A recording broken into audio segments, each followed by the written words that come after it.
What's up, fellow emo, pop, punk, alt-rock music lovers? Matrix here, and you are locked into the Matrix Music Review Podcast, the only place to get your alt-rock music fix. And we are back with our first full-length review episode this year. Really excited to talk about a couple of the albums that I checked out already early this year. As always, we're going to do single reviews, but we got something a little different this year that I'll introduce when we get to that point. I hope you guys are going to like this a little bit better than just our standard single review. And then at the end, we're going to follow up with a tour that I was able to catch, as well as another band breakup announcement. And we'll just talk about that a little bit and how that may impact the alt-rock scene moving forward. As always, head on over to Instagram, Twitter, and TikTok and give us a follow at Matrix Music Review. If you're listening on Apple Music or Spotify, leave a 5-star, leave a thumbs up, leave a review, let us know how I'm doing over here. And as I always do, make sure that you are sharing this podcast with everybody that you know so that we can continue to grow this little community here and continue to make the alt-rock scene one of the best scenes out. With that, we're going to jump right into reviews, and the first album we're going to talk about today is Saviors from Green Day. So this is Green Day's first album since 2020, which was Father of All, and if I'm being honest, I have absolutely no recollection of that album whatsoever. I cannot for the life of me pick out a song off of there. I can't remember anything about it, so I'm just going to go based off of what I got from this one. And Saviors is a very interesting album for me. I think when I first listened to it, I think it kind of checks all the boxes for what I would expect a Green Day album to sound like at this point of their career. It sounds very much like a classic Green Day sound. And I don't mean like, oh, it's that classic nostalgia of American Idiot or Dookie or something like that. I mean like Green Day is obviously coming towards, the back end of their career, and I think this is when we get to see some of their classic side stuff. But that doesn't mean that it's bad. I think a lot of times people associate when I say something is like classic or, later on in their career, that I'm associating it with a bad sound, and that's not the case at all, especially not with this Green Day album. Green Day is one of those bands that I feel like you can always get something that you're looking for, but you always have to expect the unexpected with them because they are very unpredictable. This is a pop punk album at its core, because what makes Green Day so impressive and what has made them such a staple in this alt-rock scene for as long as they have is their ability to really capture the moment. Right, like we've gotten these albums from Green Day before with, social commentary or talking about what's going on in the world, the politics of everything. Obviously, they did it on albums like American Idiot, but we get that again here with Saviors, and it starts off right away with a song called The American Dream Is Killing Me. I don't think that really needs any explanation as to what that song could be about.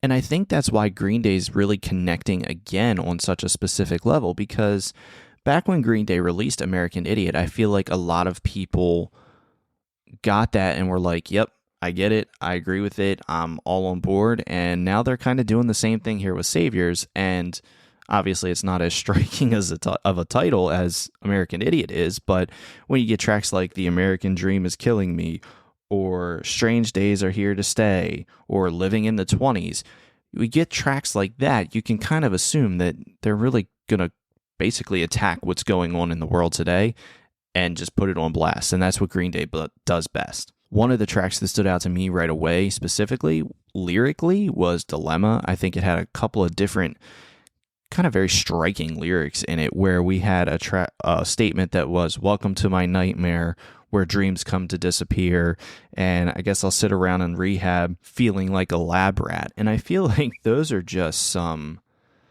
very striking ways to describe potentially addiction, very striking ways to describe what's going on when you feel like you're depressed and what your mind can feel like.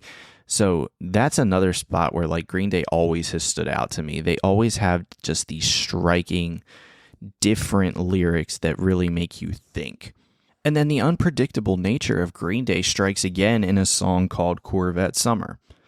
When I heard the lead into that, I could not believe that I was hearing a cowbell on a track. And I had to stop and listen to it again and stop and listen to it again. And then I had to go over to YouTube and pull up what a cowbell sounded like because I feel like I haven't heard it in such a long time, which I felt stupid doing. But I was like, I have to confirm that this is actually what's in there. And I'm 99% sure that in Corvette Summer in the lead-in, we get a cowbell in there. And that is definitely not something that I had on my bingo card when I was listening to this Green Day album. So definitely interesting to hear that. And then you go from a song like that to a very soft and sentimental song like Father to a Son. And it's different. It's emotional. It captures a lot of feelings that Billy Joe might have had about, kids or whatever, or whoever it was that wrote it. And it's definitely not a track that you would typically expect from Green Day. I don't know that we go into a Green Day album waiting for that emotional track to really grab us and throw us up against the wall and, make us think about certain things. But Father to a Son definitely does that. It's a track all about the promises that a father can make to a son. And it's all about how the father's life has changed ever since that person has come into his life and how it's changed for the better, but else it's also been a challenge and all these different things. And I think that's just a very interesting commentary on fatherhood. I didn't have to do a track by track for this one for Green Day because I feel like this very much falls into the category of a lot like what Paramore delivered last year around this time, where this is a solid album. This is a fun album to listen to. I just don't know how much I personally will come back to it. I don't know how much I will revisit it in the future because there's nothing that, I don't want to say there's nothing that really stood out to me, but there's nothing that I can see capturing my attention enough to continue to come back to it. Like I said, this was a very fun listen. This was a very fun record. Green Day still has it. Green Day is still one of the top bands. They are legends in the scene. I think this album overall probably sits around like a 7.4 out of 10 for me. And it's definitely a fun album. If you're, we're concerned about is Green Day still doing still doing what they were doing back in their heyday, I think you will be pleasantly surprised with an album like this. I think if you go in expecting to hear something like American Idiot, you're probably going to be a little disappointed. But if you go in with an open mind and just listen to what Green Day does, the instrumentation is still phenomenal. The vocals are still spectacular, and they can still write and produce stuff about social commentary and just produce lyrics that really are that hard-hitting, edgy punk sound that we've all kind of come to know and love from Green Day, and I think you'll really enjoy this album. So go check out Saviors by Green Day. Next up, we have the self-titled album from Neck Deep. This is Neck Deep's first album since 2020, and the first word that comes to mind when I listen to this album is phenomenal. This album was a burst of energy. This album was a smash as soon as I listened to it. I talk about bursts of energy and things like that, and you get that immediately with a track like Dumbstruck Dumbfuck when that's the first song on the album. And songs like that really show the pop punk supremacy of a band like Neck Deep, because not every band could get away with A, calling a song that, and B, leading an album off with a song just like that, where it just kind of explodes you into this experience that you're going to have on this album and really not getting any way to like ease into it. But Neck Deep does it so well. And then there's the rhyming scheme of it all. You hear explosive with corrosive, and then you add in a line like mental Kama Sutra, and it's just things like this make me love pop punk even more, because I think people get a bad idea of what it's like. It gets a rep of all sounding the same and it's all talking about the same thing. But when you listen deep down to it, I'm sorry, there's nobody else out there rhyming explosive with corrosive. There's nobody else adding in lines like this about mental Kama Sutra. Like, these are all things that are very unique to Neck Deep and unique to their sound, which is why it can't be the same as everything else. One of my favorite tracks on the entire record is This Is All My Fault. I think it's a interesting commentary potentially on like a breakup song kind of deal where you get all of these things about the person taking the blame, but it just has this edge to it that makes it feel like it's not such a sad thing and it's not such a depressing thing. It's just like yeah, this is all my fault and I'm going to take the blame for it because I'm the one that caused this. And I think for me, the thing with this Neck Deep album that really kind of made me appreciate it even that much more is I think there's really something to be said for a band like Neck Deep, who's about 5-6 albums into their career and still being at the top of their game. Sonically, this is probably one of their best albums. It rivals anything they've ever done. And lyrically, for me, it's probably the best thing that they've ever done. So to have a band that can do all of that, it's just that much more impressive to me. The other thing that stands out is 10 tracks is, again, the perfect way to round out an album. When you have an album that's only 10 tracks, you have to pack as much quality in as you can. And Neck Deep did that perfectly with this. I talk a lot about the kind of sweet spot for tracks in an album. We had, when I just talked about Green Day, that album was about, I think it was 15 tracks long, and it seemed a bit long. I think I would have enjoyed that record if you cut 2 or 3 out of there. This one from Neck Deep was 10, and it was perfect. Sometimes 10 can feel a little short. I feel like I tend to gravitate towards that 12, 13 range. But when you have as much quality as you have with this Neck Deep record, it makes it that much more enjoyable to be able to flip this on. You go through each track and you're like, okay, wait a minute, hold on. It's done. I want more. And that just proves the point of how well this album was constructed too. Neck Deep also gave us what I would consider the ultimate pop punk track in They May Not Mean To, But They Do. This track is straight out of late 2000s, early 2010s, talking all about parents may not mean to fuck you up, but they do. But to me, it's different, right? Like a lot of times when we hear stuff like that, or we hear that in this specific scene, it's doing it in a bad way. It's causing depression. It's causing trauma. It's causing all these different things. But for me, Neck Deep's not necessarily saying that. They're saying that there's nothing that they can do about screwing you up because everybody's screwed up. Everybody is kind of in this messed up state, and they're not meaning to do it. They can't help it. And I think that's just such a great way to say, like, look, everybody tries their best that they can.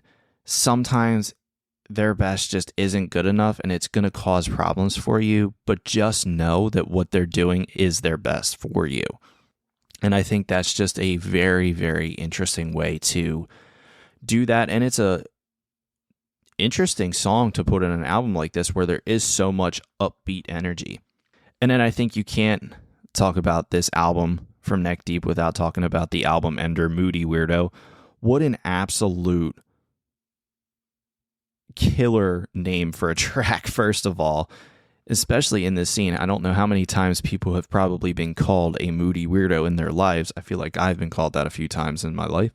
But to have this as the album ender where there's a line in it that basically says, kind of ride your own wave and do what you want to do, I couldn't agree more. A lot of times we get messed up with, trying to ride the popular wave or be this, conform to whatever society wants us to do. And that's not the case. If you just ride your own wave and do your own thing, you're going to be a lot happier. Trust me on that one, because I was definitely part of that. Let me conform. Let me do this. Let me do that. And once I just kind of said, you know what? No, I'm going to do what makes me happy. I'm going to do things that I enjoy doing. And if other people don't like it, forget it. Like, it's not a big deal.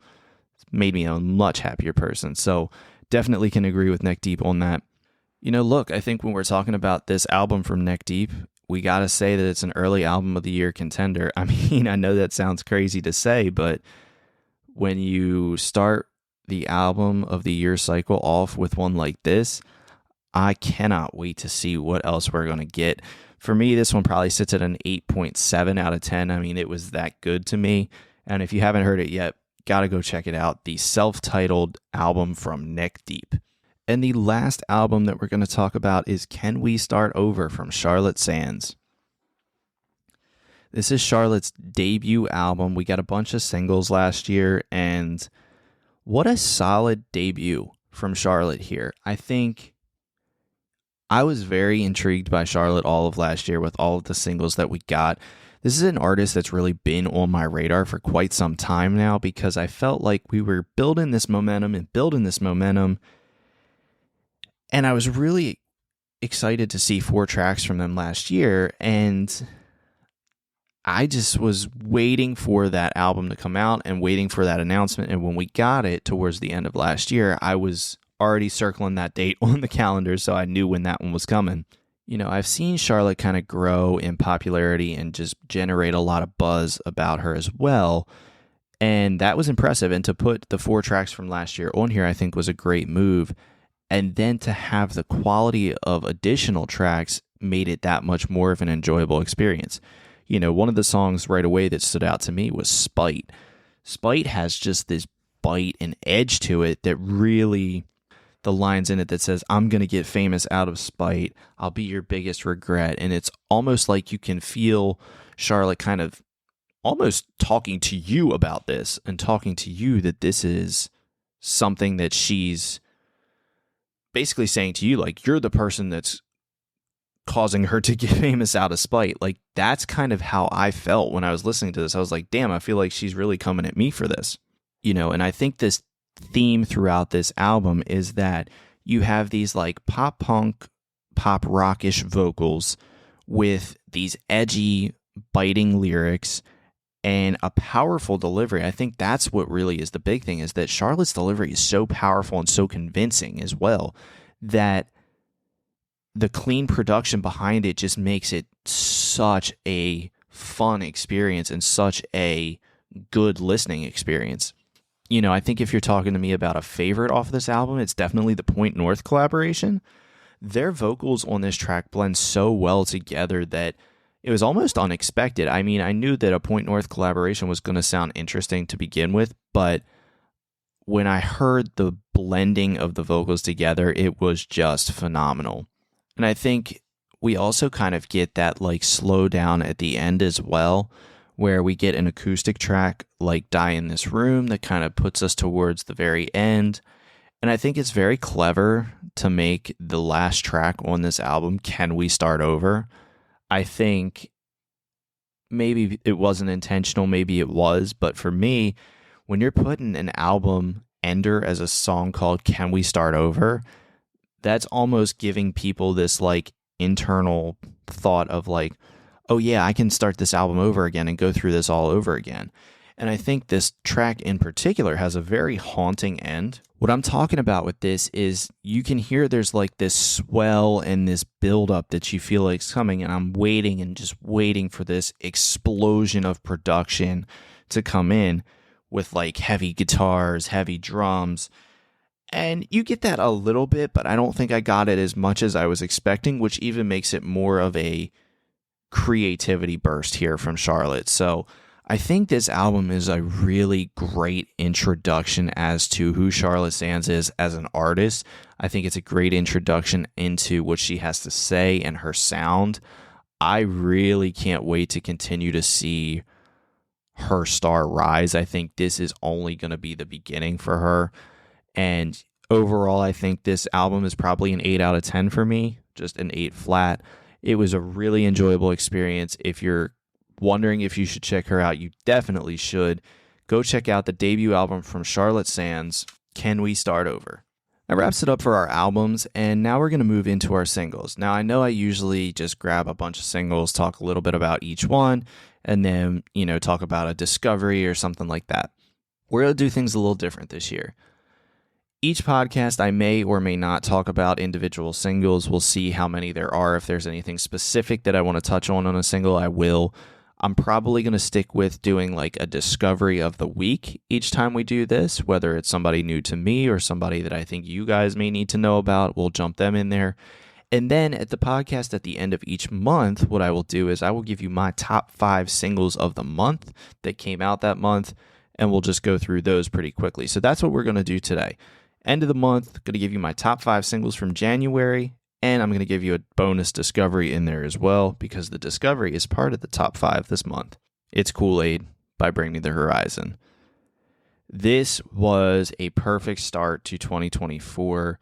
This track has such a heavy sound to it, and the artwork on the album is phenomenal too. I think that drew me in right away. I mean, how can you not be drawn in when you have a Kool-Aid Man with what looks like almost devil eyes in the beginning of a album artwork cover? So, number 1 track for me for January was Kool-Aid by Bring Me the Horizon. The second track of January for me is called Suffering from Here Goes Nothing. This is a classic pop punk sound. It was a band that's relatively new to me. I am looking for big things from them in 2024 just based off of this initial single. So number 2 track of January for me is Suffering from Here Goes Nothing. Number 3 single for me for January is Girl-Shaped Crater from Games We Play. You know, I talked about Games We Play in my potential breakout and breakthrough artists of 2024. This track fits right along those lines. It's a perfect emo-ish sound is what I will call it. And he's one of the best artists out right now and one of the best lyricists out right now. So number 3 track of January, Girl-Shaped Crater by Games We Play. At number 4, I have Hostage from Maggie Lindemann. This was such an unexpected track for me to be as high on as I am. I weirdly get Evanescence vibes from this track for some reason. I don't know why. It feels like I should just be watching the Bring Me to Life video or something similar when I'm hearing this track. It's just got these dark, haunting energy behind it, but I love the production on it and I love the sound. So number 4 track for me for January is Hostage by Maggie Lindemann. And my number 5 track for January 2024 is also my discovery of the week. We have Keep Breathing by Gary Bender. You know, I love the clever production choice in the beginning of Keep Breathing, where we almost have this like guided meditation start where it's basically telling you just to keep breathing and keep moving. And it's got this pop rock, pop punkish sound to it in general. And, you know, I really wish that I had known about this specific track when I had made my video game playlist last year, when we were talking about what tracks would be perfect for a new X Games or a new Tony Hawk video game in the present day, because this fits that mold perfectly. So it's in the playlist that's linked in the description, but number 5 track and discovery of the week is Keep Breathing by Gary Bender. That wraps up the singles for this week, and then I just wanted to touch on 2 things really quick. So the first thing is I'm recording this on Wednesday, and as I was recording this, we got news that we are seeing another band, another scene staple break up. You Me at 6 will no longer be doing anything after 2025. They're going to go on their last tour, 24 and 25, and then they will be done. Will be the death of You Me at 6. You know, I'm kind of sad to see that. And You Me at 6 is always going to hold a special place in my heart because their album last year, Truth Decay, was one of the first albums that I reviewed when I started this podcast. And I'm always going to have a strong affinity for those first couple of ones and what really kind of got me into doing this and what really made me fall in love with doing this and talking about music and doing music reviews. So sad to see You Me at 6 being done, but hopefully we can catch them on their farewell tour and see what's going on there. Speaking of farewell tours, the last thing I want to talk about is the last show from Issues, which was this past Sunday in Atlanta. Issues has been one of my favorite bands and one of my favorite scene bands for as long as I can remember. They were one of the bands that really brought me back into this pop punk, alt rock, metalcore, emo, whatever you want to call it, scene. Kind of after college when I was trying to figure everything out, trying to figure out me, trying to figure out, life in general. But they were one of the bands that really got me back into it. Headspace is an album that I will forever be grateful for, because that album was kind of a turning point for me with things and with music and falling back in love with this specific genre. So to get to see Issues one last time, I did not see them live in person. I had to do the online stream for that. I couldn't get down to Atlanta, but to see the band perform one more time with Brian from the home team on vocals was incredible. And then we got the surprise of all surprises, I would say, when we got to the Hooligans and Black Diamonds part of the show, and they brought back out Michael to join them for those last few songs. Everybody knows the story that, Michael was not part of the band for the past couple of years, and they had, some fallings out or whatever it may be. But it seems like all is love with them now. It seems like everything's all good between them. Obviously, Michael's doing his thing with Woe Is Me.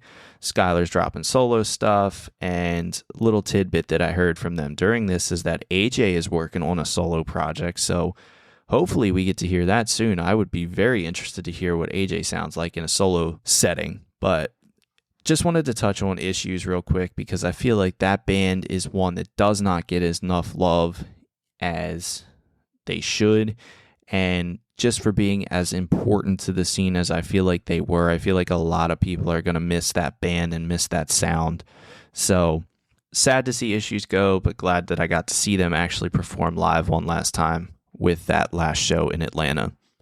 That wraps it up here for us on the Matrix Music Review podcast. I hope everybody enjoyed the content this week.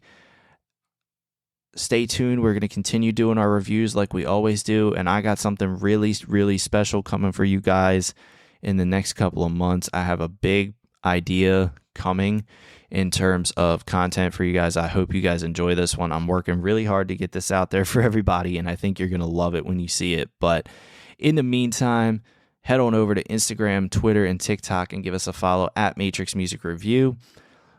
Apple Music or Spotify, wherever you're listening, leave us a comment, leave us a 5-star review so that I know how I'm doing. Head on over to Spotify, where you can get our Control-Alt-Save 24 playlist. Save that to your library so that you can stay up to date on all the music that I'm listening to, music that we talk about on the pod, as well as other things that I listen to throughout the weeks. And as I always do, I ask you share this podcast with your friends, family, coworkers, whoever you may know that may like alternative music, or that somebody that's looking for a new podcast to listen to. Tell them to check us out, and let's help to continue to grow this little community and keep the alt-rock scene alive and well. So with that, I'm out of here. I will see you guys next week with another review podcast.